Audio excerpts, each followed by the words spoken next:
Tá, então, seguindo aqui, né? Isso aqui eu estava falando aqui, ó, a ideia do iluminismo, né? É as luzes da razão, né? Iluminando aqui as trevas da fé, do pensamento do sobrenatural, né?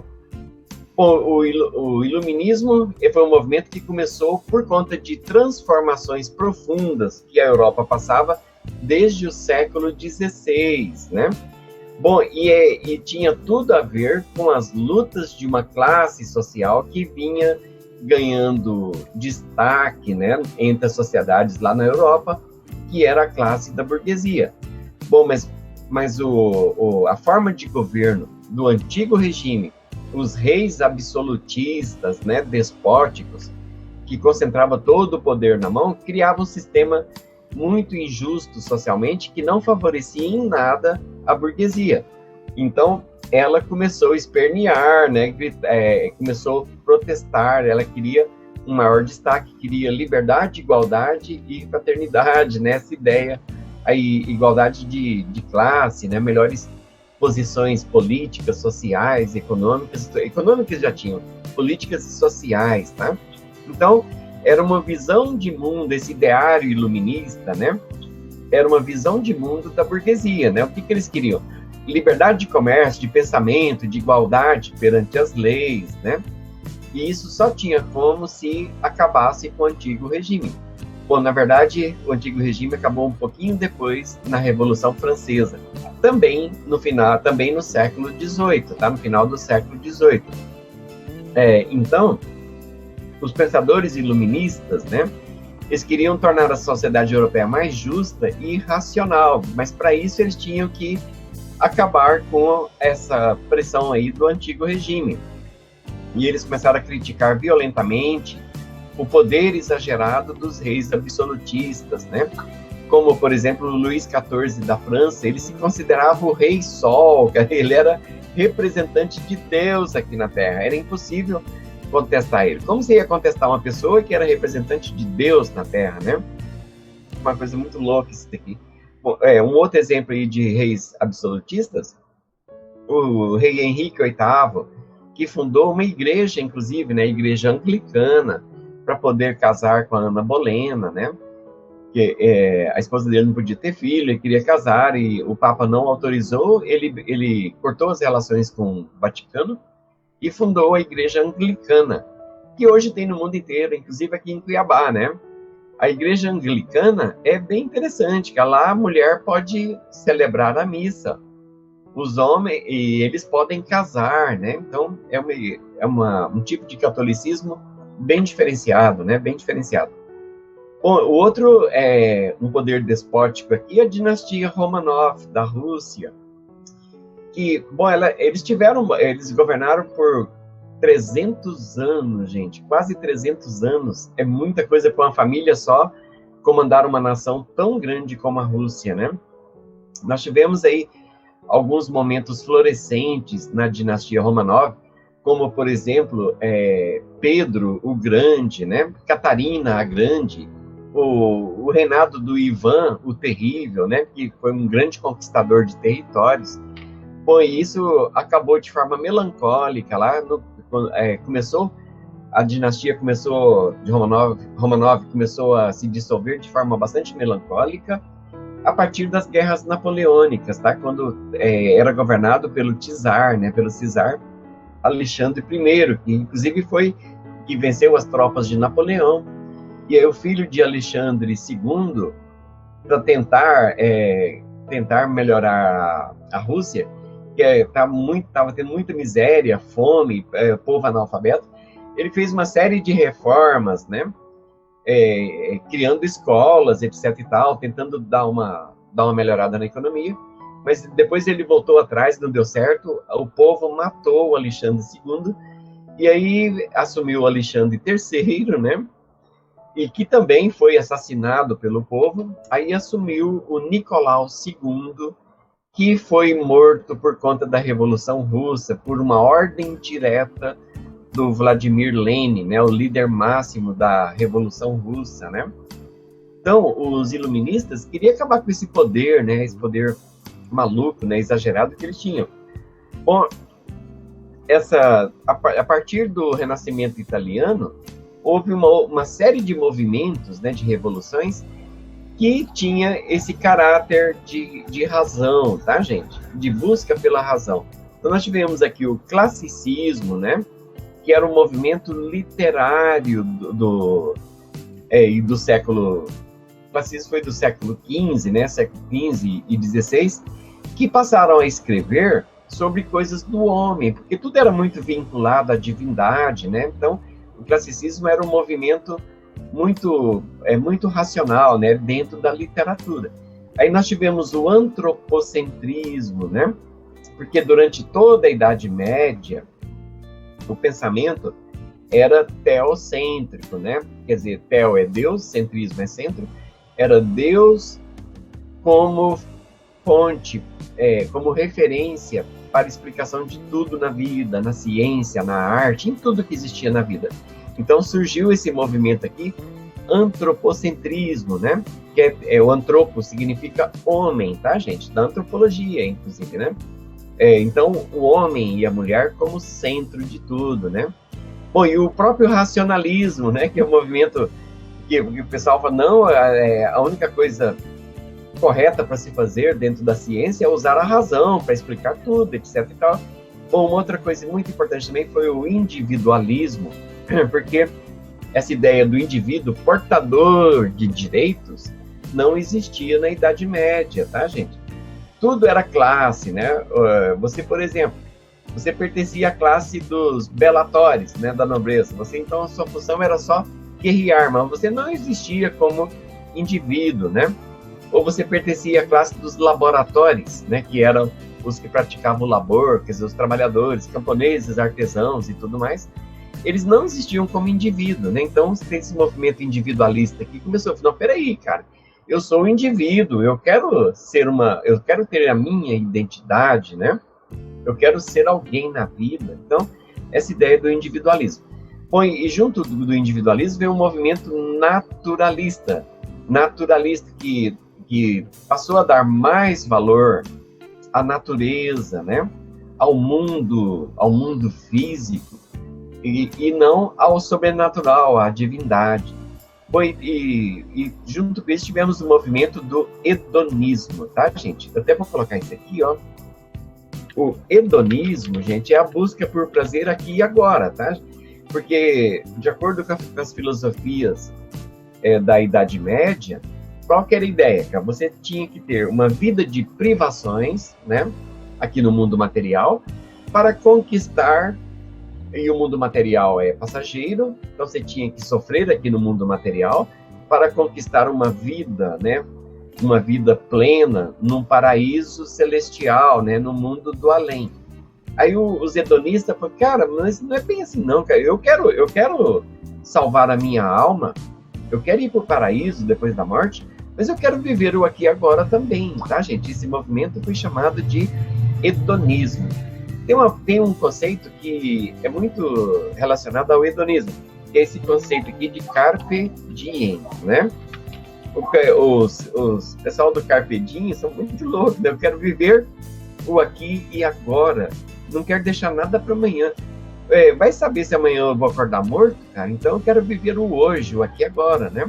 Bom, e tivemos também o otimismo. O otimismo é sensacional, gente. Eram pessoas racionais, né? Otimismo. Olha o que eles estavam... pensavam a vida. Olha só como eles pensavam a vida. Bom, a ideia é o seguinte. Então, peraí, cara. Vamos raciocinar um pouquinho. Se Deus, né? Se Deus criou tudo que existe e Deus é bondade, né?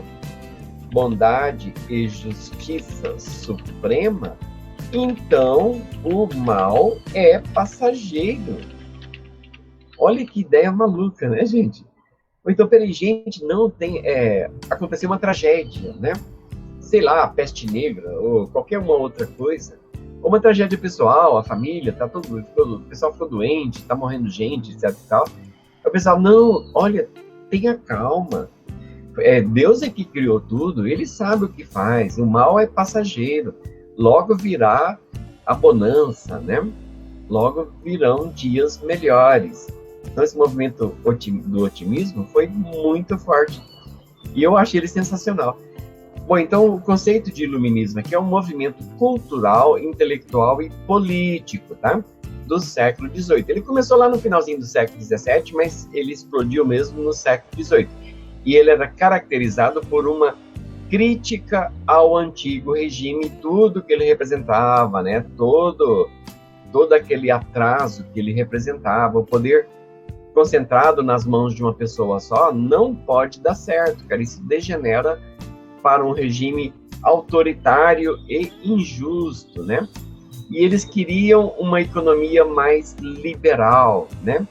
Claro, eles queriam liberdade para fazer comércio sem tanta interferência do Estado, né? Do Estado.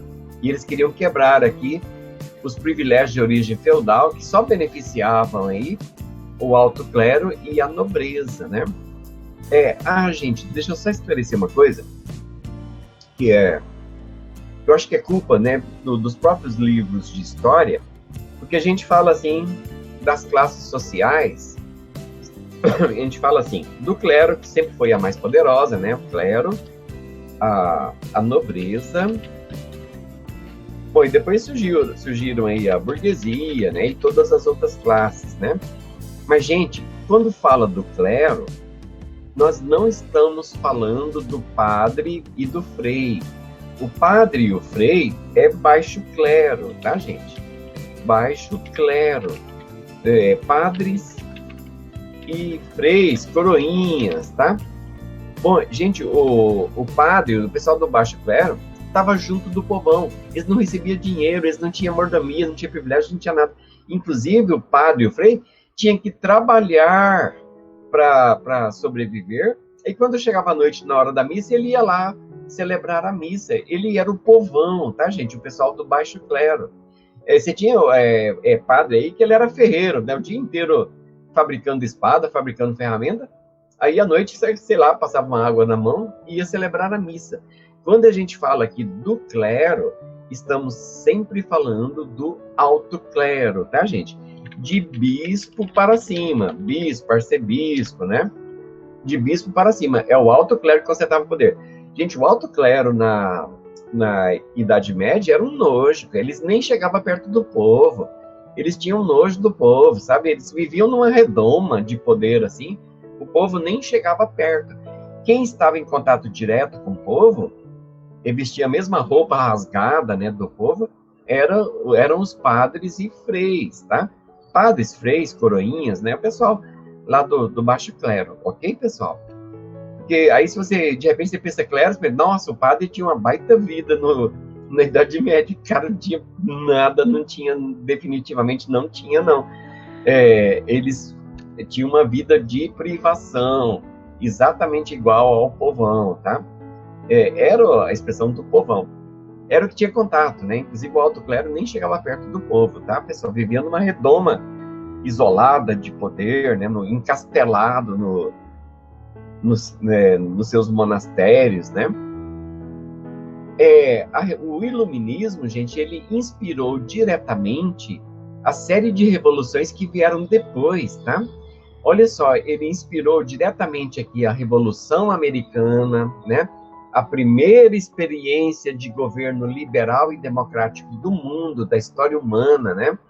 Totalmente iluminista, tá, gente? A Revolução Americana inspirou a Revolução Industrial, né? Baseada no liberalismo, na liberdade de trocas comerciais, totalmente iluminista também. E explodiu aqui na Revolução Francesa. A Revolução Francesa foi a que destruiu o antigo regime. Gente, eu não estou elogiando a Revolução Francesa, tá? Na verdade, a Revolução Francesa foi terrível, cara. Eles saíram matando todo mundo, né? Botava todo mundo na guilhotina. Foi uma coisa muito arbitrária, muito violenta, muito despótica, né? É uma coisa terrível. Mas eles acabaram com o antigo regime, né? Na base do verdadeiro terror, né? Terror. Aí tivemos aqui a expansão napoleônica e até a revolução lá peraí, deixa eu me benzer primeiro. Opa, do Karl Marx, né? Bom, o Karl Marx, ele não tinha culpa nisso, né? Porque ele viu os horrores da primeira Revolução Industrial, como os empregados eram maltratados. Ele tinha até razão de escrever aquilo lá, tá, gente? Só que ele não tinha uma bola de cristal para saber que tudo ia evoluir, né? Que tudo melhoraria depois. Eu acho até que se o Karl Marx tivesse nascido no século XX, ele não tinha nunca escrito as obras que ele escreveu, né? Tá, então, até a Revolução Marxista, que é chamada de Primavera dos Povos, né? Quando Karl Marx escreveu o Manifesto Comunista, propondo a destruição do capitalismo, né? Também foi aqui iluminista, tá, gente? Baseado aqui nas ideias do iluminismo, tá? Bom, como eu disse, o criador do conceito gente, uma outra coisa bem interessante sobre a história. Se você pegar uma máquina do tempo, voltar lá no século XVIII, você não vai ver ninguém falando a palavra iluminismo. Nem as pessoas falam, não, eu sou um iluminista. Quem põe esses nomes são os historiadores depois, tá, gente? Então, por exemplo, o pessoal que estava fazendo a Revolução Francesa, olha, provavelmente ele não se considerava um revolucionário. Ele estava pegando em arma, matando todo mundo. Ele estava revoltado fazendo aquilo lá. Eles não tinham ideia do que aquilo iria se transformar, tá, gente? Depois que passa o tempo, os historiadores olham, nossa, olha o que aconteceu naquele período. E aí eles dão um nome para aquilo, que é para a gente poder estudar, tá, gente? Mas se você pegar uma máquina do tempo e voltar lá, na Revolução Russa, por exemplo, você não ia entender nada. Você ia perguntar para a pessoa comum, que a pessoa não sabia o que estava acontecendo. Ok, pessoal? Tá, então, quem criou essa ideia, né, foi o Immanuel Kant. A palavra em alemão, que ele era alemão, obviamente, né, era Aufklärung, né, que significa, traduzido aqui para o português, esclarecimento, tá? Então, olha o que ele falava assim, ele falava que para a humanidade conquistar sua independência, só seria possível se cada indivíduo, não existia pensamento individual, lembra, né? Pensasse por si próprio, utilizando a razão, né? A razão. Tá, então, as características do iluminismo aqui era toda assim, baseada na ideia da crítica que eles estavam fazendo ao antigo regime, tá? Ao absolutismo monárquico, né, que impedia a burguesia de conquistar poder político, os privilégios do alto clero e da nobreza, né, que recebia até salário do rei, tá, gente? Eles não trabalhavam, eles recebiam dinheiro de boa, tá? Quem trabalhava era o povão e também a burguesia, né? E a ausência da liberdade econômica, já que tudo era controlado pelo Estado, tudo era controlado pelo governo, tá?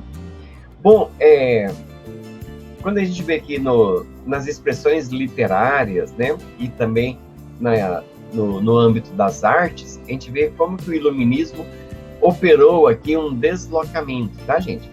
De um pensamento baseado aqui na fé e no sobrenatural para um pensamento baseado aqui no ser humano, né, no homem e na mulher. Ou seja, foi uma evolução do teocentrismo, tá, para o antropocentrismo. Isso a gente vê claramente na obra extraordinária. A gente viu uma réplica dessa no Museu Nacional, eu quase chorei, cara. É uma coisa extraordinária. A gente olhando assim, mas quando você vê de perto, e era uma réplica, né? Eu nem vi a original, deve estar em algum museu lá da Itália, que é o Nascimento de Vênus, né? De Sandro Botticelli. O Sandro Botticelli só pintava obras sacras, né? É pintura de anjos, de santos, né, de símbolos religiosos. E aí ele começou a ser influenciado pelas ideias iluministas e ele inaugurou uma nova fase na vida dele, baseada na razão, nessa obra aqui, O Nascimento de Vênus, tá? Bom, foi um escândalo na época, né? Pô, o Sandro Botticelli enlouqueceu, né? Onde está a cabeça dele? Tá, então, os iluministas, né? Eles acreditavam na existência de direitos naturais. Gente, direitos naturais são inalienáveis, né? Você não negocia. Tá, então, esses direitos naturais e inalienáveis, né? Você pode, é o que ele está falando, direito à igualdade, né? Pô, todo mundo quer ser tratado igual perante a lei. Liberdade, né? De comprar e vender, né? Liberdade econômica. Direitos, você tem uma propriedade, cara, você compra um terreno, constrói sua casa, de você ter a propriedade e defender ela, né? Então, são direitos naturais, né? Bom, e faz parte aqui também do direito natural, você tentar limitar a autoridade do Estado, né? Isso você só consegue com divisão de poderes. Bom, concepções liberais, né, anticlericais, sair dessa pressão, né, muito sobrenatural, né, da religião interferindo na política e tudo mais, né? Então, o primado da razão para explicar os fenômenos da natureza, tá, gente? Bom, aí eu coloquei aqui para vocês, mas como forma de ilustração, né, os principais pensadores do iluminismo, escolhendo, tem 3 que são os mais importantes de todos, né, que é o Voltaire, o Montesquieu e o Rousseau, tá, gente? Bom, o Voltaire, ele fazia uma crítica muito grande ao poder exagerado da Igreja na Idade Média, tá? Bom, o Montesquieu, ele defendia uma divisão de poderes no Estado. Ele acreditava que dessa forma você teria um governo mais justo, distribuindo o poder. Então, Montesquieu que foi ele que pensou naquela ideia, tá, gente, de dividir o poder entre legislativo, quer dizer, a casa que elabora as leis, o executivo, aquele que governa, né, e o judiciário, aquele que cumpre e faz cumprir as leis. Essa é a ideia do Montesquieu, tá? Bom, e o Rousseau, ele acreditava na bondade natural das pessoas, né? E teve grande influência na área da educação com a publicação de uma obra chamada O Emílio. Gente, olha que doideira, Amanda, a obra O Emílio, do Rousseau, na verdade, o personagem da obra é um menino chamado Emílio, né? Como Rousseau acreditava que o homem era bom de natureza, por natureza, e era a sociedade que corrompia ele, estragava essa bondade natural dele, ele separou o Emílio de tudo. O Emílio foi criado separado dos outros seres humanos. Só o Emílio e a natureza, né? Então, coitado, quando eu li a obra, eu fiquei com muita dó do Emílio, cara. Imagina o cara ter contato só com o tutor dele, não é? Então, essa ideia, o Rousseau acreditava na bondade natural do ser humano. Mas você tem o lado contrário, um outro contratualista, que era exatamente o contrário do Rousseau, tá, gente? Que é o Thomas Hobbes. Para o Thomas Hobbes, o homem era mau de natureza. Então, ele precisava do contrato social, tá, gente? Olha, Amanda, quem estiver ouvindo, quando fala de contrato social, nós estamos falando do Estado, tá, gente? Com o seu aparato de polícia, juízes, a administração, né? Todas as suas instituições, o império da lei. Isso é um contrato social, tá? Então, o Thomas Hobbes, o homem é mau de natureza, e ele só tem um comportamento adequado, porque se não fizer isso, ele vai ser preso, né? Ele vai sofrer alguma consequência. Então, para o Hobbes, o homem é o lobo do próprio homem, né? Então, ele é mau de natureza. Eu, às vezes, sou meio rousseauiano, às vezes sou meio hobbesiano, né? Eu acho que os dois aí, em algum momento, têm razão, né? Então, o Rousseau, essa ideia aqui, tá? O homem é o lobo do homem, né? Bom, aí fechando aqui, você tem também uma das bandeiras do iluminismo, é o liberalismo econômico, a liberdade comercial, tá? Liberdade econômica. Então, acabou se tornando o pai dessa ideia do liberalismo o Adam Smith, por causa da ideia dele, a mão invisível do mercado, que está na obra A Riqueza das Nações, né? Mas, gente, tem gente que contesta aqui o Adam Smith e fala que quem é o pai, de fato, do liberalismo é o Karl Menger, né? Fundador da escola austríaca. Aí tem uma guerra aí, uma verdadeira guerra, tá? Bom, particularmente eu gosto mais das ideias, né, do Karl Menger. Ele fala assim, ó, o que dá valor para uma mercadoria é o ser humano, tá? A mercadoria, ela não existe uma teoria para você aplicar um valor para a mercadoria. Você pode gastar um dinheirão na mercadoria, tá? Para fabricar a mercadoria.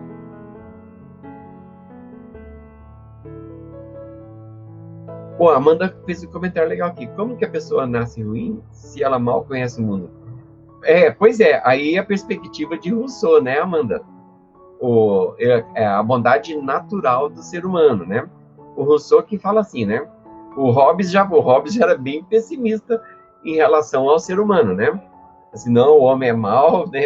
A pessoa nasce imagem de natureza e ela precisa de um sistema de lei severa, né? Para não cometer maldades, né? Tá, então o que dá valor para a mercadoria, você pode fabricar uma mercadoria e gastar um dinheirão na mercadoria, cara. Pô, se ninguém gostar, se ninguém comprar, o que vai acontecer com o preço dessa mercadoria, né, Amanda? Despenca. Então, quem dá valor à mercadoria somos nós. Mas isso é condicionado já na teoria do Karl Menger a 3 coisas básicas, tá, gente? Ó, escassez. Quanto mais escasso um produto, mais caro ele fica. A utilidade desse produto, né? Quanto mais útil, mais caro fica. E a necessidade. A necessidade, então, meu Deus, cara, se você tá com muita necessidade e o filho da mãe do cara que tem a mercadoria souber que você tá com muita necessidade dessa mercadoria, ele vai erguer o preço da mercadoria, cara, não é? Por isso, é engraçado, eu vejo comerciante de carro, porque o cara que é acostumado a fazer comércio de carro, ele chega assim, pode achar o carro lindo e maravilhoso, tá perfeito, ele chega assim, com a cara desanimada, mas eu tô vendo aqui, tem um riscadinho aqui, não sei aonde, né, para não demonstrar muita necessidade e conseguir o melhor preço, né, na hora da barganha da compra, tá, gente? Bom, pessoal, então é isso. Eu espero que vocês tenham gostado da aula, né? Nós vamos ter mais uma aula para esse mês, não é?